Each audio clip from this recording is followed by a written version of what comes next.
School के classroom में बच्चों को दूध की बोतलें बांटी जा रही थी और सभी बच्चे खुशी से दूध पी रहे थे।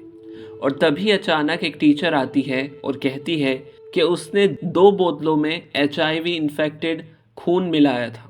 आखिर उसने ऐसा कदम क्यों उठाया, आइए जानते हैं इस पूरी कहानी में। एक क्लासरूम में बच्चे आपस में बात कर रहे थे, कुछ अपने बैग पैक कर रहे थे, कुछ बस इंतजार कर रहे थे कि जल्दी छुट्टी हो जाए। तभी दरवाज़ा खुलता है और अंदर आती है यूको मोरीगुची। आज इनका स्कूल में आखिरी दिन था। सबको पता था कि वो नौकरी छोड़ रही है, इसलिए बच्चों को लगा कि वो बस कुछ फॉर्मल बातें करेंगी और चली जाएंगी। लेकिन आज उनका चेहरा वैसा नहीं था जैसा रोज़ होता था। वो धीरे धीरे चलकर अपनी कुर्सी के पास खड़ी हो जाती है। क्लास धीरे धीरे शांत हो जाती है। फिर वो बोलती है, आज मेरा इस स्कूल में आखिरी दिन है, इसलिए मैंने सोचा कि जाने से पहले तुम सबसे कुछ बातें कर लूं। बच्चे कैजुअली सुन रहे थे, किसी को नहीं लगा कि कुछ खास होने वाला है। फिर उन्होंने अगली लाइन बोली कि मेरी एक बेटी थी, मनामी, जो कि 4 साल की थी।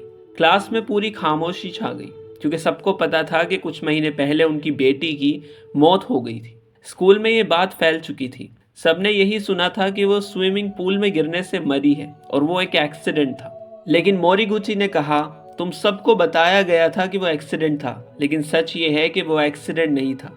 मेरी बेटी को मारा गया था। ये सुनते ही कुछ बच्चों ने एक दूसरे की तरफ देखा। किसी को समझ नहीं आया कि वो मजाक कर रही है या सच बोल रही है, लेकिन उनका चेहरा बता रहा था कि वो मजाक नहीं था। उन्होंने कहा, और जिसने ये किया वो इसी क्लास में बैठा है। अब क्लास में हल्की हल्की फुसफुसाहट शुरू हो गई। कुछ बच्चे इधर उधर देखने लगे। कुछ के चेहरे पर डर था, कुछ के चेहरे पर कंफ्यूजन था। मोरीगुची ने हाथ उठाकर सबको शांत किया और बोली, चुप रहो, अभी सब कुछ साफ हो जाएगा। फिर उन्होंने धीरे धीरे पूरी बात बतानी शुरू की और बताया कि एक दिन स्कूल में इवेंट था। वो अपनी बेटी मनामी को साथ लाई थी, क्योंकि उसे घर पर अकेला छोड़ना पॉसिबल नहीं था। मनामी स्कूल में आसपास ही खेल रही थी, सब कुछ नॉर्मल था। लेकिन कुछ देर बाद वो गायब हो गई। पहले तो लगा कि वो कहीं पास में होगी, लेकिन जब काफी देर तक भी वो नहीं मिली तो पैनिक शुरू हो गया। पूरे स्कूल में उसे ढूंढा गया और आखिर में वो स्विमिंग पूल में मिली। सबको यही लगा कि वो गलती से गिर गई होगी। पानी गहरा था और वो छोटी बच्ची थी, इसलिए इस केस को एक्सीडेंट मान लिया गया। लेकिन मोरीगुची को शक था और उन्होंने कहा कि मैं उसकी माँ हूँ, मुझे पता था कि वो ऐसे ही पानी में नहीं गिर सकती। मनामी को स्विमिंग पूल से डर लगता था, वो कभी खुद से उसके पास भी नहीं जाती थी। मोरीगुची ने जब खुद ही सच पता लगाने की कोशिश की तो किसी ने उन्हें बताया कि मनामी को 2 बड़े बच्चों के साथ देखा था। किसी ने कहा कि वो रो रही थी, किसी ने कहा कि वो उसे पूल की तरफ ले जा रहे थे। अब मोरीगुची को यकीन हो गया कि यह एक्सीडेंट नहीं था। उन्होंने पता लगा लिया था कि ये कौन था। उन्होंने क्लास की तरफ देखा और बोली कि मैंने पता लगा लिया है कि वो 2 बच्चे कौन थे। मैं उनके नाम नहीं लूंगी, लेकिन मैं उन्हें स्टूडेंट ए और स्टूडेंट बी कहूंगी। अब क्लास में बैठे 2 बच्चों के चेहरे बदल गए थे। बाकी किसी को नहीं पता था कि वो कौन है, लेकिन उन 2 बच्चों को पता था। मोरीगुची ने कहा, उन दोनों ने मनामी को बहलाया, उसे अपने साथ पूल के पास ले गए, फिर उसके साथ खेल खेल में कुछ ऐसा किया जिससे वो पानी में गिर गई। शुरू में ये मजाक था, लेकिन जब वो पानी में गिर गई तो उन्होंने उसे बचाने की कोशिश नहीं की। वो डर गए और भाग गए। मनामी पानी में ही रह गई। अब मोरीगुची ने क्लास की तरफ देखकर कहा, तुम दोनों को लगा कि ये बस एक गलती थी और तुम बच जाओगे, और तुम बच भी गए, क्योंकि सबने इसे एक्सीडेंट मान लिया।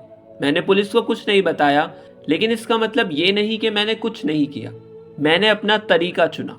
उस दिन स्कूल में बच्चों को दूध दिया गया था। ये एक रूटीन था, सबको एक एक बोतल मिली थी।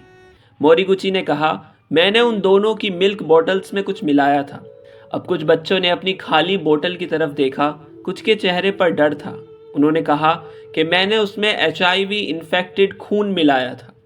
क्लास में हलचल मच गई, सबको झटका लग गया।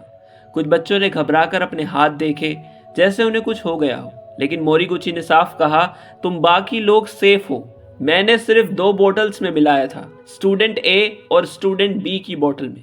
अब डर शुरू हुआ। अब वो 2 बच्चे पूरी तरह फ्रीज हो चुके थे। उनके चेहरे पर डर साफ था।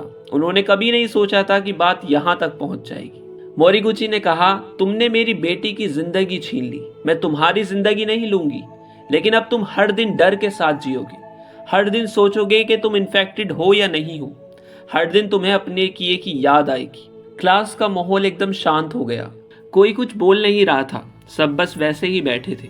कुछ बच्चों को समझ ही नहीं आ रहा था कि ये सच है या नहीं। कुछ के चेहरे पर डर था और कुछ के चेहरे पर शौक। और वो दो बच्चे पूरी तरह टूट चुके थे। मोरीगुची ने आखिरी बार क्लास की तरफ देखा और बोला कि बस इतना ही कहना था। उन्होंने अपना बैग उठाया और बिना पीछे देखे क्लास से बाहर चली गई। मोरीगुची के जाने के बाद क्लास कुछ मिनट तक वैसे ही चुप बैठी रही। कोई कुछ बोल नहीं रहा था। फिर धीरे धीरे फुसफुसाहट शुरू हुई। बच्चों ने आपस में बातचीत करनी शुरू की। क्या ये मजाक कर रही थी? क्या सच में HIV इन्फेक्टेड ब्लड लेकर आई थी? कुछ बच्चे हंसने की कोशिश कर रहे थे जैसे सब नॉर्मल हो, लेकिन उनकी हंसी फेक लग रही थी। सबके दिमाग में बस एक ही बात घूम रही थी, दूध। आज जो दूध सबने पिया था वही। क्लास में बैठे दो बच्चे बिल्कुल चुप थे, शुया और नाओकी। दोनों को साफ पता था कि मोरीगुची उनकी बात कर रही है। शुया बाहर से शांत दिख रहा था, लेकिन उसके दिमाग में तेजी से चीजें चल रही थी। नाओकी का चेहरा पीला पड़ चुका था, उसके हाथ हल्के हल्के कांप रहे थे। नाओकी शुया के पास झुककर बोला, तूने सुना? शुया ने उसकी तरफ देखा और कहा, चुप रहे, ये सब बेकार की बातें हैं, ये सब झूठ है। नाओकी बोला, अगर ये सच हुआ तो? शुया ने जवाब दिया कि ये टीचर है, डराने के लिए कुछ भी बोल सकती है। अब शुया लॉजिकली सोचने की कोशिश कर रहा था कि ऐसा कैसे हो सकता है। HIV ब्लड वो अरेंज कैसे करेगी, स्कूल में कैसे मिलाएगी? सब कुछ उसे अनरियलिस्टिक लग रहा था। लेकिन एक चीज उसे परेशान कर रही थी, मोरीगुची का चेहरा। वो मजाक नहीं कर रही थी, उसकी आवाज में कोई ड्रामा नहीं था, बस सीधी बात थी, जैसे वो सच बोल रही हो। नाओकी अब खुद को संभाल नहीं पा रहा था। उसके दिमाग में बार बार वही सीन आ रहा था, वो दूध की बोतल, दूध पीना, और वो सोच रहा था कि अगर उसने सच में कुछ मिलाया था तो क्या होगा। फिर थोड़ी देर बाद घंटी बजी, सब बच्चे बाहर निकलने लगे, लेकिन आज कोई एनर्जी नहीं थी। सब धीरे धीरे जा रहे थे। कुछ बच्चे अभी भी उसी टॉपिक पे बात कर रहे थे। अब नाओकी स्कूल से निकलकर अपने घर पहुंचा। घर पहुंचते ही उसने अपना बैग फेंक दिया। उसकी माँ किचन में थी, लेकिन नाओकी सीधा वॉशरूम में चला गया। उसने बार बार अपने हाथ धोए, फिर आईने में खुद को देखा और सोचा, क्या मैं बीमार लग रहा हूँ? क्या मेरे अंदर कुछ चेंज हुआ है? कुछ भी नहीं था, लेकिन उसका दिमाग उसे डराए जा रहा था। नाओकी ने अपना फोन उठाया और इस बीमारी के सिम्टम्स ढूंढने लगा और उसने सर्च किया कि ये बीमारी क्या दूध से फैल सकती है। एक एक चीज वो पढ़ने लगा। हर आंसर उसे और डराने लगा। कुछ जगह लिखा था कि ब्लड से इन्फेक्शन हो सकता है, कुछ जगह लिखा था कि तुरंत सिम्टम नहीं आते। उसकी माँ ने आवाज लगाई, क्या हुआ नाइकी, सब ठीक तो है? नाओकी बाहर आया। वो कुछ बोल नहीं पा रहा था। उसकी माँ ने पूछा, स्कूल में कुछ हुआ है क्या? नाओकी ने सिर हिला दिया कि नहीं, लेकिन उसकी आंखों में डर साफ था। उसकी माँ समझ गई कि कुछ तो गड़बड़ है। दूसरी तरफ शुया घर पहुंचा। वो सीधा अपने कमरे में गया, बैठ गया और पूरे इंसिडेंट को दिमाग में दोबारा चलाने लगा। उसने लॉजिकली एनालाइज करना शुरू करा कि मोरीगुची ने कहा कि ये इन्फेक्टेड ब्लड है, लेकिन ये इन्फेक्टेड ब्लड इजीली उसे मिल कैसे गया और इतनी प्लानिंग वो अकेले कैसे करेगी। उसने खुद को कन्विंस करने की कोशिश की कि वो बस हमें डराना चाहती है, लेकिन एक सवाल अभी भी उसे खाए जा रहा था कि अगर ये सच हुआ तो क्या होगा। उसने अपने हाथ को देखा, फिर बोतल याद आई, फिर मोरीगुची की आवाज याद आई कि मैंने मिलाया है। उसने अपना सिर पकड़ लिया और बोला, नहीं, ये पॉसिबल नहीं है। अगले दिन दोनों स्कूल आए, लेकिन आज सब कुछ अलग था। कुछ बच्चे उनसे दूर रहने लगे, कुछ उन्हें घूर रहे थे। किसी ने ओपनली कुछ नहीं कहा, लेकिन माहौल बदल रहा था। नाओकी टूटने लगा। क्लास में बैठा नाओकी बार बार अपने हाथों को देख रहा था।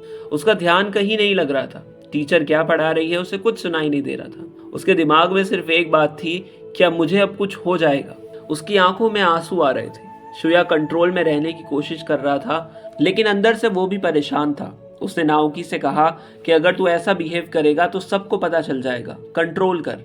नाओकी बोला कि अगर कुछ हो गया तो? शुया ने उसे गुस्से में कहा, कुछ नहीं होगा। लेकिन ये डर खत्म नहीं हो रहा था। दिन बीतते गए, कोई प्रूफ नहीं था, कोई कंफर्मेशन नहीं था, लेकिन डर वो हर दिन बढ़ता जा रहा था। ये एक ऐसा टॉर्चर था जो एक फिजिकल पनिशमेंट से ज्यादा था। कोई उन्हें मार नहीं रहा था, कोई उन्हें जेल नहीं भेज रहा था, लेकिन उनका दिमाग उनके खिलाफ काम कर रहा था। हर छोटी चीज उन्हें डराती। हल्का सा बुखार आता तो सोचते उन्हें इन्फेक्शन हो गया। थकान होती, सर दर्द होता तो उन्हें लगता कि उन्हें कोई इन्फेक्शन हो गया है। अब धीरे धीरे दोनों डर में जी रहे थे, लेकिन शुया ने इसे एक चैलेंज की तरह लिया और कहा कि वो मुझे डराना चाहती है। वो सोचती है कि मैं टूट जाऊंगा, इम्पॉसिबल। उसने डिसाइड किया कि वो डरने वाला नहीं है। शुया हमेशा से अलग था, बाकी बच्चों की तरह नहीं था। वो खुद को इंटेलिजेंट मानता था। उसे लगता था कि वो बाकी सबसे ज़्यादा समझदार है। मशीन, साइंस, एक्सपेरिमेंट्स, ये सब उसके इंटरेस्ट थे। उसने कई छोटे छोटे गैजेट्स बनाए थे। टीचर भी उसे गिफ्टेड मानते थे। लेकिन उसके अंदर एक और चीज़ थी, ईगो। उसे लगता था कि वो स्पेशल है और बाकी लोग एवरेज हैं। शुया हर चीज़ को कंट्रोल में रखना चाहता था, लेकिन ये सिचुएशन उसके कंट्रोल में नहीं थी। ना वो टेस्ट करवा सकता था तुरंत, ना वो कंफर्म कर सकता था कि कुछ हुआ भी है या नहीं। ये चीज़ उसे और परेशान कर रही थी। अब वो इंटरनेट पर मेडिकल आर्टिकल्स पढ़ता था। पहले वो फ्यूचर के प्रोजेक्ट सोचता था। अब वो सिम्टम्स चेक करता था। दूसरी तरफ नाओकी ओपनली डर रहा था, रोता था, घबराता था, माँ के पास जाता था। लेकिन शुया वो डर को छुपा रहा था। वो खुद को स्ट्रॉन्ग दिखा रहा था, लेकिन अंदर से वो भी उतना ही डर रहा था। बस उसका तरीका अलग था। उसका ईगो टूटने लगा। शुया को हमेशा लगता था कि मैं सब समझ सकता हूँ, मैं हर सिचुएशन हैंडल कर सकता हूँ। लेकिन अब वो खुद को हेल्पलेस महसूस कर रहा था। ये फीलिंग उसके लिए नई थी और यही चीज़ उसे इरिटेट करने लगी। फिर उसे मोरीगुची पे गुस्सा आया कि उसने ये सब क्यों किया। फिर नाओकी पर आया कि उसकी वजह से ये सब हुआ है, और फिर खुद पर कि मैंने उसकी बेटी के साथ ऐसा क्यों किया था। उसके दिमाग में बार बार वही सीन आता, मनामी, पूल और उसका खुद का बिहेवियर। उसने इसे पहले सीरियस नहीं लिया था। उसके लिए ये बस एक एक्सपेरिमेंट जैसा था। लेकिन अब उसका हर एक्शन उसे याद आ रहा था। रात में उसे नींद नहीं आती थी। वो बिस्तर पर लेटा रहता, छत को देखता रहता, दिमाग बंद नहीं होता था। हर वक्त वही थॉट्स, वही घबराहट होती रहती। अब उसने इस बीमारी पर फुल रिसर्च शुरू कर दी। बुक्स, आर्टिकल्स, फोरम्स, वो हर चीज पढ़ रहा था। इतना कि वो खुद को डॉक्टर समझने लगा। लेकिन जितना वो पढ़ता उतना ही कंफ्यूज होता। उसका दिमाग छोटी छोटी चीजों को बड़ा बना रहा था। स्कूल में भी उसका बिहेवियर बदल गया। पहले वो कॉन्फिडेंट था, अब वो चुप रहने लगा, किसी से ज्यादा बात नहीं करता। शुया नाओकी से भी दूर रहने लगा। उसे लगता कि ये वीक है, ये मुझे भी कमजोर बना देगा। फिर एक दिन उसने डिसाइड किया कि अब मैं डर कर नहीं बैठूंगा। अगर मोरीगुची ने मुझे गेम में डाला है तो मैं जीतूंगा। अगर मैं स्पेशल हूं तो मुझे ऐसे नहीं हारना चाहिए। मुझे प्रूव करना है कि मैं सुपीरियर हूं। उसका वह एक्सपेरिमेंट वाला माइंडसेट वापस आ गया। उसने फिर से गैजेट्स बनाने शुरू कर दिए, लेकिन इस बार रीजन अलग था। अब वो कुछ क्रिएट करना चाहता था, कुछ बड़ा, कुछ शॉकिंग, ताकि वो दिखा सके कि वो कमजोर नहीं है। लेकिन अंदर का डर गया नहीं था। बाहर से वो स्ट्रॉन्ग एक्ट कर रहा था, लेकिन अंदर से वो अब भी डर रहा था। उधर नाओकी का स्वभाव पहले से अलग था। नाओकी शुरू से ही कमजोर था, न पढ़ाई में खास, न कॉन्फिडेंस में। क्लास में वो ज्यादा बोलता नहीं था, और सबसे बड़ी बात, वो पूरी तरह अपनी माँ पर डिपेंड था। नाओकी की माँ उसे बहुत ज्यादा प्रोटेक्ट करती थी। उस दूध वाली रात के बाद नाओकी पूरी तरह टूट गया था। वो रात को सो नहीं पा रहा था। बार बार उठता, पानी पीता, फिर लेट जाता। उसका दिमाग थॉट्स से बंद ही नहीं हो रहा था। फिर एक दिन नाओकी रोते रोते अपनी माँ के पास गया और उसने सारी बात बता दी। पहले तो उसकी माँ चुप हो गई। उसे समझ नहीं आया कि वो क्या बोले। फिर उसने कहा कि कुछ नहीं होगा, तू मत डर, वो टीचर पागल है। माँ ने रियलिटी को एक्सेप्ट नहीं किया। उसकी माँ ने तुरंत मान लिया ये सब झूठ है, कोई टीचर ऐसा नहीं कर सकता, ये सब ड्रामा है। उसने खुद को भी और नाओकी को भी समझाया, लेकिन नाओकी का डर कम नहीं हुआ। माँ की बातें सुनकर थोड़ी देर के लिए वो शांत जरूर हुआ, लेकिन अंदर का डर अभी गया नहीं। उसके दिमाग में बार बार वही सवाल था कि अगर ये सच हुआ तो क्या होगा। अब उसकी माँ और ज्यादा प्रोटेक्टिव हो गई। उसने नाओकी को स्कूल भेजना बंद कर दिया और कहा कि अब तू घर पर ही रहेगा, बाहर की दुनिया बहुत डेंजरस है। वो हर वक्त उसके साथ रहने लगी। अब नाओकी ना बाहर जाता, ना कोई दोस्त, ना स्कूल, बस घर। उसकी दुनिया सिर्फ उसकी माँ बन गई। और फिर एक दिन उसकी माँ उसे डॉक्टर के पास ले गई, लेकिन वहां भी वो पूरी बात क्लियरली नहीं बता पाई। वो खुद कंफ्यूज थी, ये सच है या नहीं। डॉक्टर ने बेसिक चेकअप किया और सब नॉर्मल था। उसने कहा कि कुछ नहीं है, टेंशन मत लो। नाओकी की मेंटल कंडीशन और ज़्यादा ख़राब होती जा रही थी, और वो दिन रात गिल्ट में जी रहा था कि मैंने उस लड़की के साथ क्या किया था। अगर मैं उसे बचा लेता तो कितना अच्छा होता। वो खुद को क्रिमिनल मानने लगा। अब उसके दिमाग में दो चीज़ें थी, मैं इन्फेक्टेड हूँ और मैंने एक लड़की को मरने दिया। ये दोनों चीज़ें उसे अंदर से तोड़ रही थी। फिर एक दिन उसकी माँ ने बार बार नाओकी से पूछा कि मुझे सच बता, क्या हुआ था उस दिन। फिर नाओकी ने उसे पूरा सच बताया। इस बार नाओकी ने कुछ नहीं छिपाया। उसने सब बता दिया कि कैसे मनामी को पूल के पास ले गए, कैसे वो गिर गई, कैसे वो डरकर भाग गए। अब उसकी माँ का चेहरा बदल गया। वो चुप हो गई।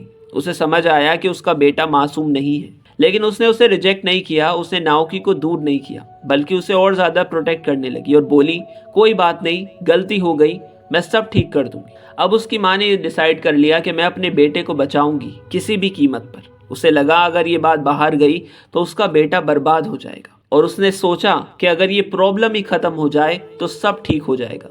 अब उसका दिमाग गलत डायरेक्शन में चला गया। उधर श्रेया अपने आप को साबित करने में लगा हुआ था। वो एक ऐसा खतरनाक बॉम्ब बना रहा था जिससे वो पूरे स्कूल में तबाही मचाने वाला था, और उसका मकसद था कि वो अपने आप को बेहतर साबित करके रहेगा और वो कुछ ऐसा बड़ा करेगा जिससे सब उसे नोटिस करे। श्रेया अब अपने कमरे में काफी घंटों तक बंद रहता। उसने बहुत सारे मटेरियल जुटाए, इलेक्ट्रॉनिक्स, वायर्स, पार्ट्स, और उसने उस बॉम्ब को काफी हद तक पूरा कर लिया। और जब नाओकी को पता चला कि श्रेया कुछ प्लान कर रहा है, पहले तो उसे समझ नहीं आया, फिर धीरे धीरे उसे अंदाजा हुआ कि ये तो बहुत डेंजरस है। नाओकी और ज्यादा डरने लगा कि अगर श्रेया कुछ करेगा तो मैं भी फंस जाऊंगा और सबको पता चल जाएगा। श्रेया अपने प्लान में और गहराई तक डूब चुका था, लेकिन उसकी एक और चाहत थी जो उसे ड्राइव कर रही थी, उसकी माँ का अटेंशन। उसकी माँ एक साइंटिस्ट थी, बहुत इंटेलिजेंट, अपने काम में बिजी रहती थी और वो अपने बेटे से इमोशनल डिस्टेंस रखती थी। श्रेया हमेशा चाहता था कि उसकी माँ उसे नोटिस करे, उस पर प्राउड फील करे,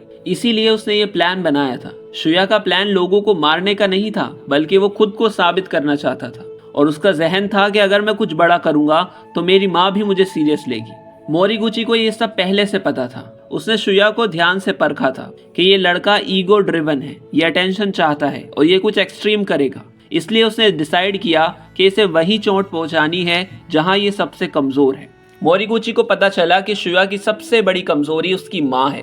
वो उससे बहुत प्यार करता था, तो फिर धीरे धीरे मोरीगुची ने उसकी माँ तक पहुंच बनाई, और वो जानती थी कि वो एक साइंटिस्ट है और अपने लैब में काम करती है। एक दिन उसने मौका पाकर उसे जहर दे दिया और उसे जान से मार दिया। और फिर मोरीगुची स्कूल में गई जहां श्रेया अपने प्लान में लगा हुआ था। उसे लग रहा था कि सब कंट्रोल में है। वो बॉम्ब अपने बैग में रख के लाया था और उसने बैग को सही जगह छुपा दिया था। जैसे ही श्रेया ब्लास्ट करवाने के लिए क्लास से बाहर निकला, मोरीगुची ने उसे पकड़ लिया और कहा, तुमने मेरी बेटी को मुझसे छीन लिया था। तुमने सोचा कि ये बस एक एक्सीडेंट था, लेकिन मेरे लिए वो मेरी पूरी दुनिया थी और मैंने भी वही किया।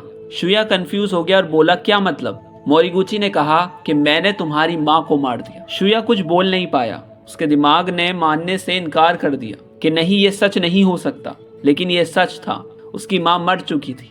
अब श्रेया के पास कुछ नहीं था, ना उसका ईगो, ना उसका कॉन्फिडेंस, ना प्लान, बस एक खालीपन। मोरीगुची का असली खेल यही था कि उसने श्रेया को मारा नहीं, उसने उसे छोड़ दिया ताकि वो जिए और हर दिन महसूस करे कि उसने क्या खोया है। और सबसे पेनफुल बात, श्रेया अपनी माँ को इम्प्रेस करना चाहता था, लेकिन वो उसे हमेशा के लिए खो बैठा। कहानी अच्छी लगी हो तो वीडियो को लाइक करना, चैनल को सब्सक्राइब करना और दोस्तों तक ज़रूर शेयर करना।